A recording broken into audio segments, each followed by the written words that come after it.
Alam mo ba kung ano yung masakit? Ang walang kasama sa buhay.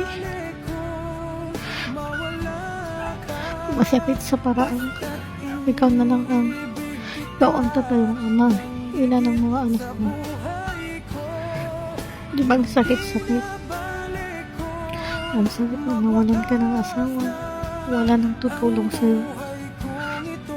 Wala nang tutulong sa lahat ng bagay. Lalo na pag may sakit ka, walang mag-aasikaso sa'yo. Lalo na't malilit pa yung mga anak mo. Diba sobrang hirap ng ganun? Sobrang hirap.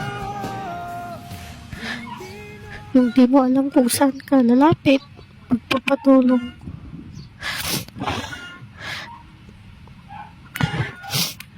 Lalo na pag ganito ang nangyayari. Sobrang hirap. Hirap na din ako.